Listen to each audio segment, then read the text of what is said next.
The sound of the alarm pierced through the air like a scream in a graveyard. It came out of nowhere. W-O-O.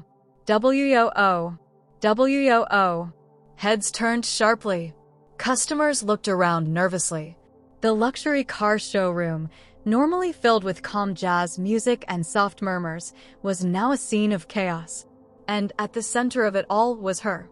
Adania stood there, quiet, confused, and calm. She was a beautiful, regal black woman in her late 50s, wearing a simple, colorful Ankara dress. No heels, no makeup, no designer bag. Just dignity wrapped in fabric that spoke of home. She had only just stepped closer to the glass-encased 2025 Mercedes G-Wagon AMG Night Edition when the alarm went off. And then came the shouting. "Hey, you! Stop right there!" came a voice, loud and angry. A white man in his mid-30s, tall, broad-shouldered, and clearly full of himself, stormed towards her. His name tag read, Kyle. "Ma'am," he said mockingly, already breathing heavy with attitude. "This isn't a walk-through zoo, okay? These cars aren't for looking or touching. And they're definitely not for stealing." Adania raised one brow, unfazed. "Excuse me," he scoffed. "Don't play innocent. You triggered the theft sensors. What did you try to grab, huh? You think just because you snuck in quietly we wouldn't notice? You're not even dressed like someone who can afford a bicycle." The words stung not because they were true, but because of how confidently he said them, as if he'd seen her whole life in that one glance. As if her Ankara dress screamed poverty to him instead of power. Other staff gathered around. Some looked uncomfortable. Others looked entertained. Phones were already out. A few customers began filming. A wealthy Asian couple in the corner whispered, "Is she homeless?" Adania's voice came out steady. Too steady. I walked in through the front. I greeted the lady at reception. I didn't touch anything. Kyle leaned in, smirking. "That's what they all say." Then he did something unforgivable. He pointed a finger right in her face. "Let me guess. You saw a car with an open door and thought you'd try your luck, huh? Go back to wherever you came from." The entire room went quiet. But then, there was the sound of heels. Sharp, deliberate, expensive. Click, click, click. Everyone turned toward the entrance. A tall young woman in a tailored white pantsuit walked in. Her afro was slicked back in a sleek puff, her makeup sharp, her purse a limited edition Fendi, and her eyes dangerous. Her heels struck the marble floor like a judge's gavel. She stopped between Adania and Kyle. "Is there a problem here?" Kyle, not recognizing her, scoffed. "Stay out of it, ma'am. We've caught this woman trying to." "Trying to what?" she cut in sharply. "Walk? Breathe? Exist. She doesn't belong here," Kyle insisted, frustrated. "Look at how she's dressed. This is a luxury showroom, not a—" The woman raised her hand. "Enough. You're done." He blinked. "What?" She turned to face the crowd, her voice rising. "This woman is not a stranger to this place. She is not a thief. And she is not just a customer. This woman is my mother." The silence was deafening. Someone gasped. A phone dropped. Kyle's face turned pale. Zuri turned her fierce eyes back to him. "And for yelling at my mother, disrespecting her, accusing her of theft, and humiliating her in front of our clients, you're fired. Effective immediately." The cameras kept rolling. Someone whispered, "Wait. Isn't that Zuri Oddbanjo, the CEO of Zelux Motors?" Another murmured, "The daughter of that African cocoa tycoon?" Then realization struck. They hadn't just insulted a random African woman. They had tried to throw out the mother of Africa's richest woman and the co-owner of this entire dealership chain. Zuri took her mother's hand gently. "Mummy, come. Let's go home." But Adania's voice stopped her. "No," she said calmly, but powerfully. "Let's finish what we came here for. I want to buy a car." Zuri smiled. And the entire room watched as the woman they had called a thief pulled out a black Amex card, handed it to the cashier, and said, "I'll take the G-Wagon. For now." A Miami sunset painted gold through the dealership's glass as Zuri led her mother to a private lounge, soft leather sofas, chilled hibiscus water, a view of the city's glowing skyline. Outside, the commotion still buzzed, journalists clamoring, security escorting Kyle off the premises, customers whisper recording TikToks about the billionaire in Ankara. But inside, time slowed down, letting a different story unfold, the story the world had never really heard. 35 years earlier, in the Ghanaian village of Akakoso, night rain hammered a roof of warped tin. The single-room house smelled of wet earth and boiling plantain. 16-year-old Adania knelt beside her dying mother, cradling a kerosene lamp whose weak flame shivered with every thunderclap. Her mother's final words were a blessing and a burden. "Never beg, my child. Turn every insult into seed. And when people say you're too poor to dream, by the dream, own the street it lives on, then gift the keys to your children." That night, as rainwater crept across the mud floor, Adania pressed her palm to the ground and made a promise she would later whisper to baby Zuri, "The world will not decide our price." By 19, she was a widow, her husband Kweku crushed under sacks of cocoa on a rickety truck bound for the coast. Debt collectors circled. Hunger gnawed. Yet each dawn, she tied her infant to her back with a faded Kent cloth and marched to the plantations, buying leftover pods from farmers too tired to haggle. She learned moisture content by scent, bean quality by sound, shake, listen for the dry rattle, reject anything dull. She sold tiny batches to middlemen, saved a coin here, a coin there, until she could afford her own rust-spotted pickup. One night bandits hijacked that truck, leaving her and baby Zuri by the roadside with nothing but moonlight and a machete. She spent the dark hours dragging every spilled sack back onto the battered flatbed, whispering lullabies between grunts of pain. At sunrise, she rolled into Kamasi Market covered in mud, but she sold every bean at a higher price than she had ever dared to ask. The traders laughed.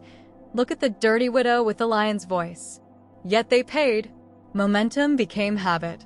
5 years later, A Gold Commodities Limited was exporting 10,000 tons annually. Banks that once refused her now begged for her signature. Instead, she built her own microcredit fund for village women, no collateral, just trust and a handshake. Every repayment ceremony was a festival.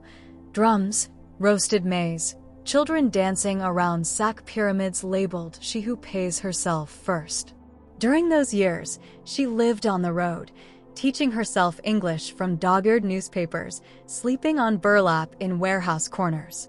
Money poured in, but she still washed dishes in river water, kept her wedding ring on a string around her neck, and braided Zuri's hair by lantern light, telling stories of pharaoh queens and spacewalking scientists, proof that greatness wore any face it pleased. When Zuri turned 10, they stood inside a half-built concrete office, no windows yet, just moonlight and rebar protruding like metal thorns. The girl traced her tiny finger over a rough cement wall and asked, "Will it ever be finished?" Her mother knelt, placed a cocoa bean in the child's palm, and said, "Everything you see began as something this small. Remember that the next time someone tells you you're too small." Fast forward, private jets, boardrooms in Dubai and Rotterdam, Forbes interviews she politely declined. Yet wealth never dulled her memory of hunger. Once a year, she returned to Akakoso, kneeled at her mother's grave, and buried a single, perfect cocoa bean in the red earth, a quiet ritual of thanks. The only thing she never told anyone, not even Zuri, was the hanger vow. On the glossy floor of her newly purchased Gulfstream, she had whispered, "I will never lose myself in silk and marble. If pride ever blinds me, may someone tear the silk and crack the marble." That vow is why she still favored Ankara, why she carried no entourage, why she walked into the Miami dealership alone. Respect earned unannounced was real. Respect demanded by titles felt counterfeit. Back in the lounge, Zuri handed her mother a steaming cup of spiced cocoa, A Gold's newest luxury line. The rich aroma curled into the air like a homing beacon to their roots. "Mom, the G-Wagon is wrapped and ready," Zuri said softly. Then, a hesitation. "But do you really want that model? I could custom order." "It's not the car," Adania interrupted, smiling. "It's the statement." They saw a thief. "I'll leave them with a silhouette of triumph." She sipped, savoring.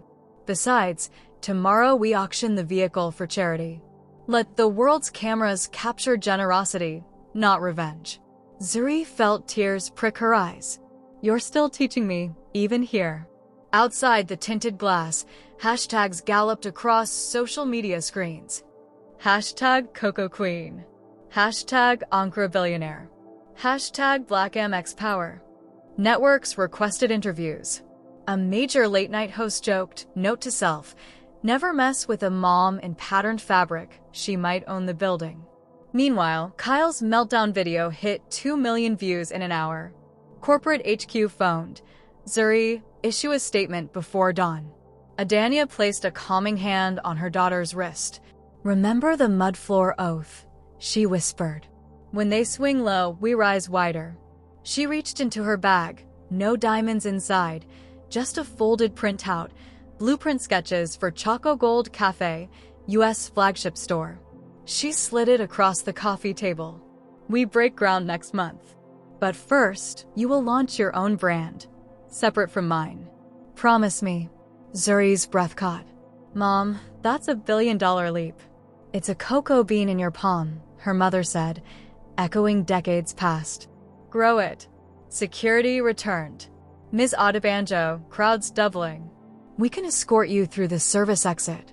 Adania rose, smoothed her Ankara skirt with regal grace, and answered, "No. I'll walk out the front. I want every girl in the parking lot to see what tomorrow can look like." The automatic doors slid open. Camera flashes burst like fireworks. Somewhere a little black child perched on her father's shoulders pointed and shouted, "Daddy, she looks like Grandma." In that instant, past and future touched hands. But high in a nearby office window, another figure watched Rebecca Morgan, the ruthless regional director of a rival luxury car empire. She turned to her assistant and muttered, "Find everything on that African queen. If she thinks Miami is hers, she hasn't met me." The game had just widened. Adania had barely left the Miami dealership before the tremors of her triumph were being twisted into storms. And in a dimly lit penthouse overlooking the Atlantic, Rebecca Morgan, the regional director of America's biggest car empire, True Motion Motors, was already making a call.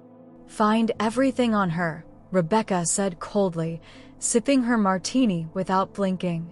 "Her history, her habits, her daughter. If she's building anything on my turf, I'll bury it before the ribbon cutting." Rebecca Morgan had built her brand on two things: smiles and sabotage. She was the queen of PR, the darling of auto expos, the woman whose high heels clicked through boardrooms like sniper shots. But under the glittering smiles and polished charm, Rebecca had crushed over 20 upstart dealerships across 3 states. If someone tried to rise, she made sure the wind was poisoned.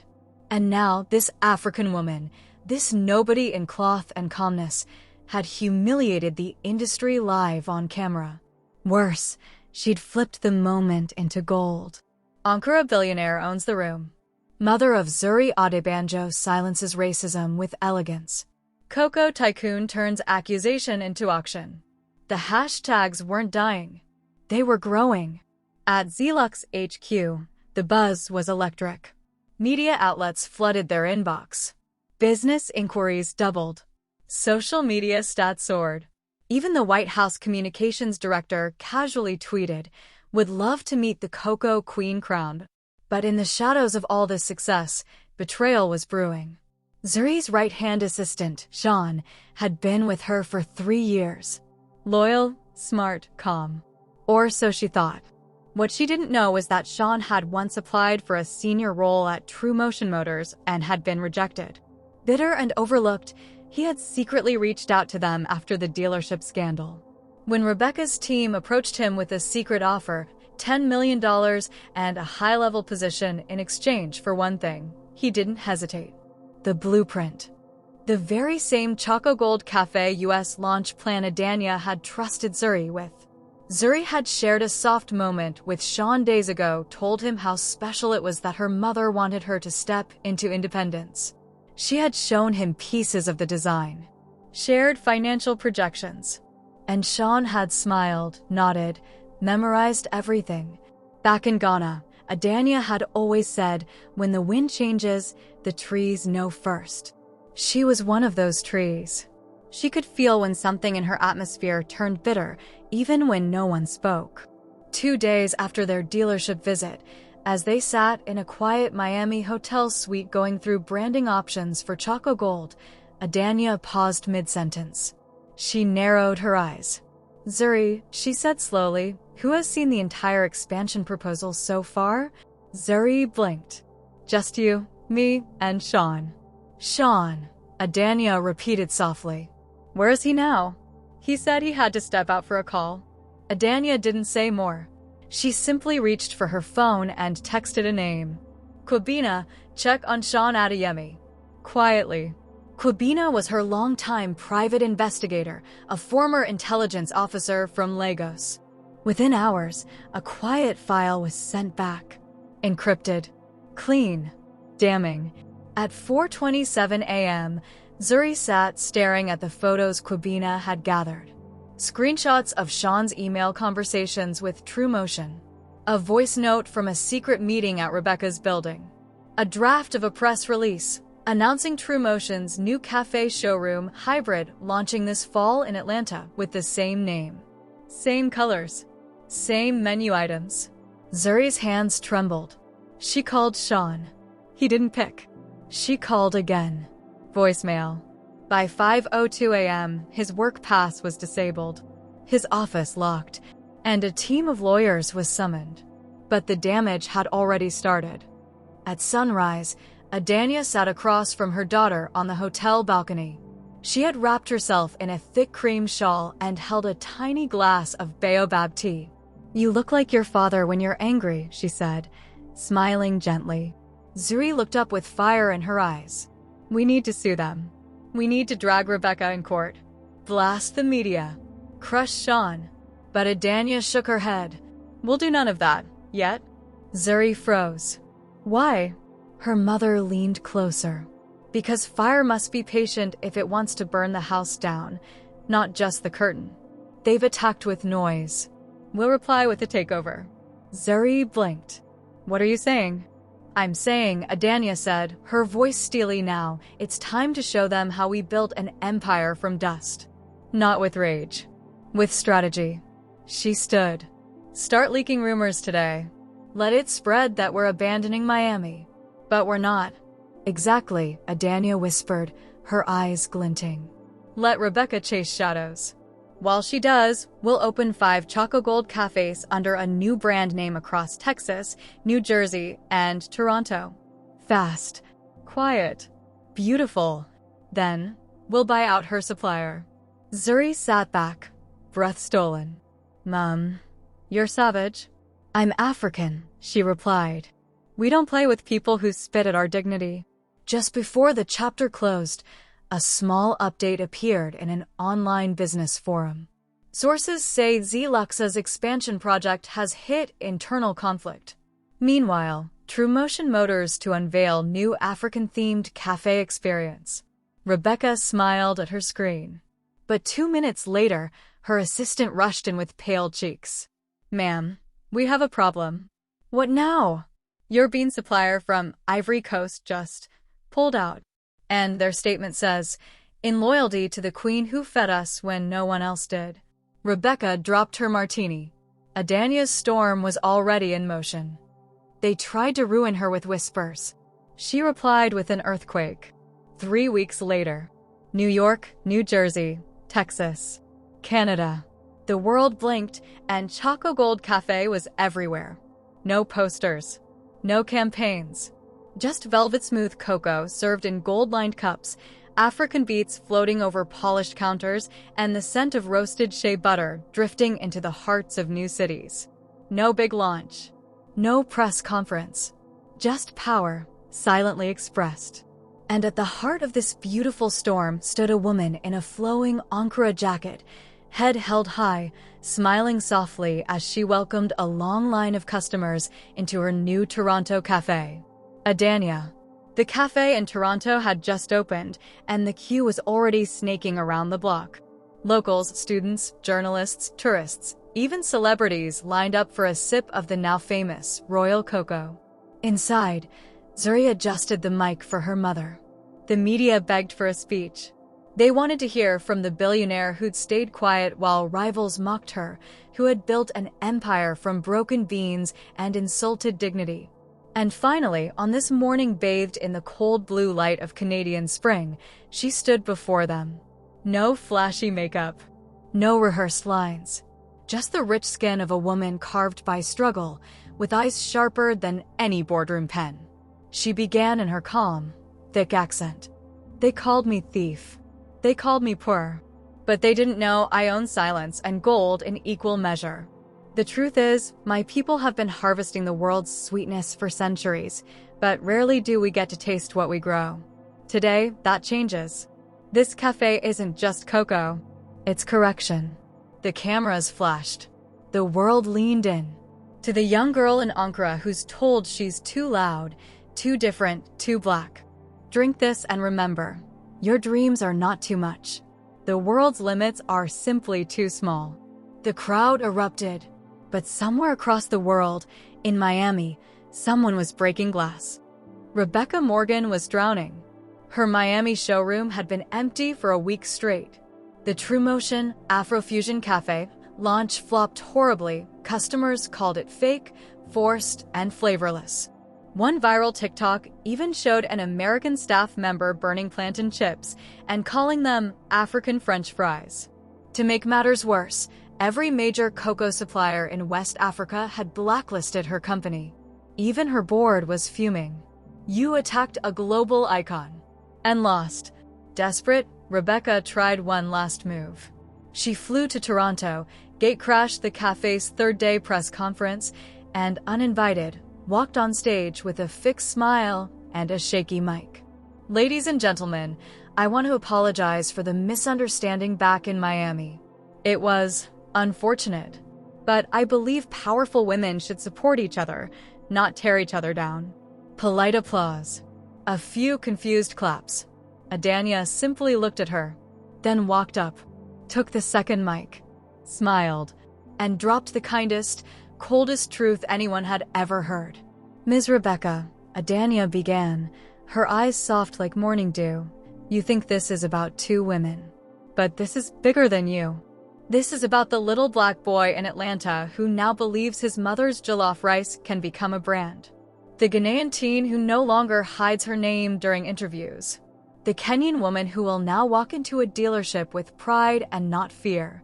You didn't just insult me. You insulted legacy. The room held its breath. But I thank you, Adania added, still calm. Because you gave me the storm I needed. And storms don't drown queens. They crown them. The crowd gasped. Some clapped. Some cried. Rebecca stood frozen. This wasn't just a business battle anymore. She had awakened a movement and lost the war before it began. Later that evening, Zuri stood beside her mother on the cafe's rooftop. The lights of Toronto blinked beneath them like a million possibilities. Mom, she said quietly, I used to be scared of your shadow. Now, I just want to follow it. Adania smiled, wrapping an arm around her daughter. Don't follow it, baby. Grow past it. The world's bigger than even I can reach. That's why I raised you taller. Zuri nodded. Then let's make one promise. To what? To buy every street that tried to push us off the sidewalk. And name it after our grandmothers. They clinked cocoa cups under the stars. The next morning, Adania received a mysterious letter. No sender name. No return address. Inside was a photo. A young girl, maybe 7, holding a steaming cup of cocoa with a note. My name is Hope. I'm from Mississippi. Today, I wore my African print to school for the first time because I saw you. Please don't stop. Adania folded the photo and pressed it to her chest. Tears slid down her cheeks. "Never," she whispered. Then, quietly to herself, "Let them open shops. I'm opening mines." When the world refused to give her a seat, she built her own palace and invited the world in. 2 months later, on a crisp evening in Accra, a golden envelope arrived at the cocoa estate.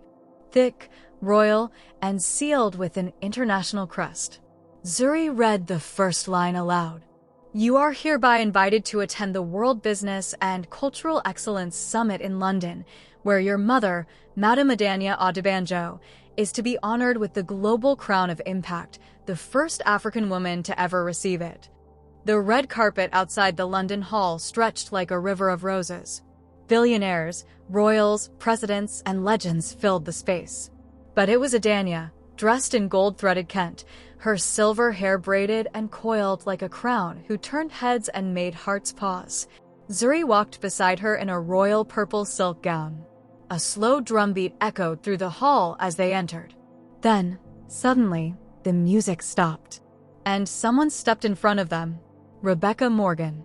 But this time, there was no smirk on her face, no press, no smile, just trembling lips and an envelope.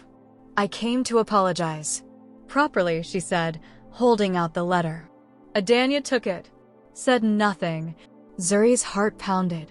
Was this a trap? A final insult? But her mother didn't even flinch. Instead, she looked Rebecca dead in the eyes and said, "Rebecca, I forgive you. But don't mistake grace for softness. What you lost was never a competition. You cannot outshine the sun in its own sky." Then she turned and walked away. Inside the grand hall, the spotlight hit the stage as Adania took the microphone. Silence.